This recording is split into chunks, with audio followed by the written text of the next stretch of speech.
लाडक्या बहिणींसाठी मोठी खुशखबर आहे. लाडकी बहीण योजनेचा सप्टेंबर महिन्याचा हप्ता आजपासून त्याच्या बँक खात्यामध्ये जमा करण्यात आलेला आहे. आता बऱ्याचशा लाडक्या बहिणीच्या बँक खात्यामध्ये सप्टेंबर महिन्याचा हप्ता जमा पण झालेला आहे. आता काही लाडक्या बहिणीच्या बँक खात्यामध्ये जमा झाला नाही, ते आपल्याला कमेंट येतात की सर आमच्या अजून सप्टेंबर महिन्याचा हप्ता जमा झाला नाही, कधी जमा होईल. टेन्शन घेऊ नका, तुम्हाला पण तुमचा सप्टेंबर महिन्याचा हप्ता उद्यापर्यंत सर्व लाडक्या बहिणीच्या बँक खात्यामध्ये मिळून जाणार आहे. ज्या पण लाडक्या बहिणीचा सप्टेंबर महिन्याचा हप्ता राहिलेला आहे त्यांना मिळून जाईल. आता लाडक्या बहिणीमध्ये सर आम्हाला 1,500 रुपये प्रमाणचा मॅसेज आला, 3,000 रुपये प्रमाणे हप्ता मिळणार होता, त्याचं काय झालं तर तुम्ही टेन्शन घेऊ नका. आता तुम्हाला आता सप्टेंबर महिन्याचा हप्ता मिळाला. आता ऑक्टोबर महिन्याचा हप्ता तुम्हाला दिवाळी अखेरपर्यंत सर्व लाडक्या बहिणीच्या बँक खात्यामध्ये ऑक्टोबर महिन्याचा हप्तासुद्धा मिळून जाणार आहे. आता सरकार आता काय करणार आहे, तुम्हाला या महिन्याचा ॲडव्हान्समध्येच तुम्हाला हप्ता तुमच्या बँक खात्यामध्ये जमा होणार आहे.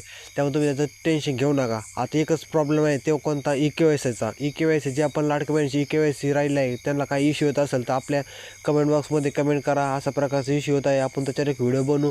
परंतु आता त्याच्यात काय झालेलं आहे, EKYCची जी वेबसाईट आहे ते वेबसाईटवर सध्या लोड येत असल्यामुळे ते काय होतं आहे, हाय ट्रॅफिकचं एरर येत आहे, बरेचसे एरर येत आहे. परंतु काय तुम्ही टेन्शन घेऊ नका. तुम्ही ना रात्री 12 किंवा 1च्या दरम्यान जर तुम्ही EKYC केली तर तुम्हाला तुमचा हे प्रॉब्लेम सॉल्व होतील. तेव्हा काय एवढं ट्रॅफिक नसतं, EKYC होऊन जाते.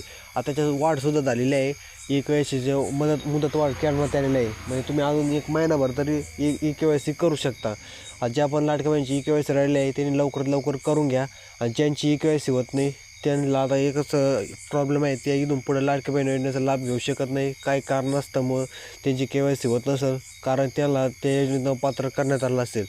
जर तुम्हाला काही अडचण वाटली तर आपल्या व्हिडिओच्या कमेंट बॉक्समध्ये कमेंट करा, आपण त्याचं सोल्युशन नक्कीच पुढच्या व्हिडिओमध्ये देऊ. हा व्हिडिओ आवडला असेल व्हिडिओ लाईक करा, चॅनलमध्ये नवीन असं चॅनलला सबस्क्राईब करा. भेटूया पुढच्या नवीन व्हिडिओमध्ये.